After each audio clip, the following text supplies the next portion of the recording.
In this tutorial, we are going to see how to estimate pore water pressure, sometimes also known as uplift pressure, at any point in a given flow net. In this example, we have been given flow net under a concrete dam with a cut-off wall. The datum is located at the bottom of the soil layer or at the top of the surface bedrock, and the difference between upstream water level and downstream water level is given as 13 feet. There are 10 equipotential drops starting from 0 on the left hand side and ending at 10 on the right hand side or on the downstream side. So we have total number of equipotential drops as 10.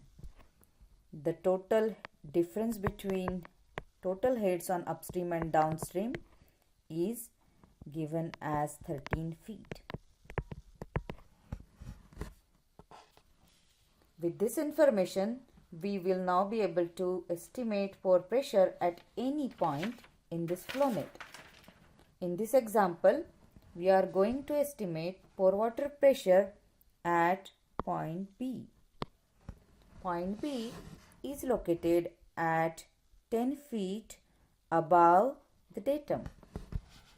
Now we are going to use the basic information about what we know about pore water pressure. Pore water pressure at any point is calculated, in this case it is point B, can be calculated as pressure head at that point multiplied by unit weight of water. Now we all know that pressure head also is a part of total head. We already know total head at point B can be estimated as pressure head at point B plus elevation head at point B. Now in this case, we already know elevation head of point B is 10 feet because it is 10 feet above the datum. So then we can write pressure head at point B then is equal to total head at point B minus elevation head at point B. Now the next step is very important because then we need to find out total head at point B. This can be found out by taking the difference between the total head on upstream side minus the head loss. So I am going to go ahead and write that expression here.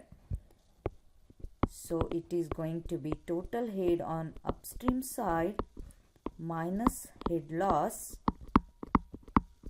which occurs until we reach point B, which also means we have elevation head plus pressure head on upstream side or the total head on upstream side minus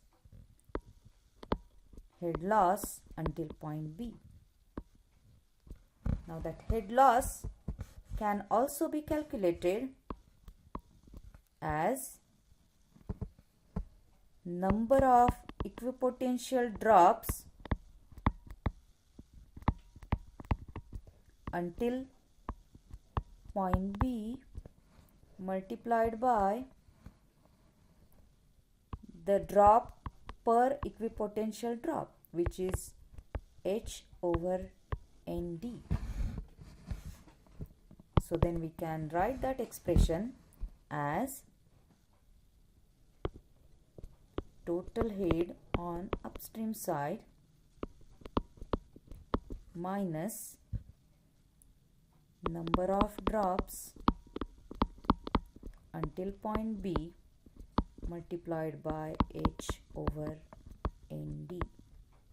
Now in this case, we know that Total head on upstream side is given as elevation head is 38 feet plus 15 feet is the pressure head on the upstream side. We have this distance as the elevation head, which is 38 feet, and pressure head on upstream is 15 feet.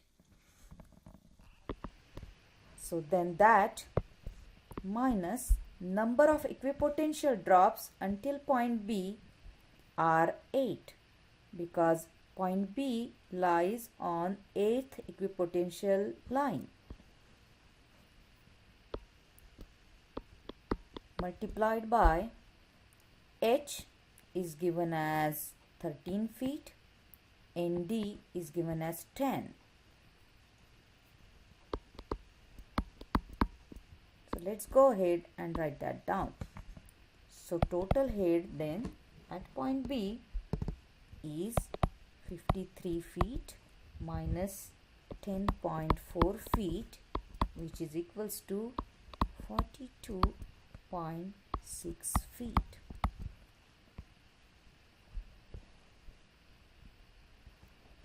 Now we can calculate pressure head at point B, which is then equals to total head at point B minus elevation head at point B.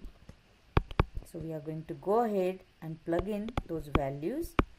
So total head is 42.6 feet minus elevation head is 10 feet. So we get the pressure head at point B as 32.6 feet.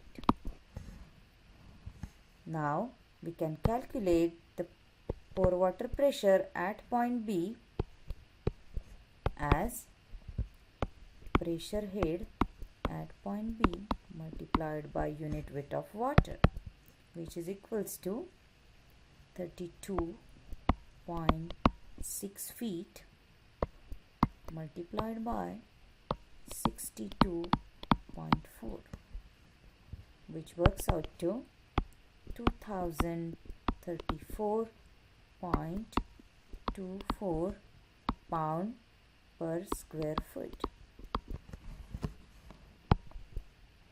In this way, we can calculate pressure or pore water pressure at any point in this system.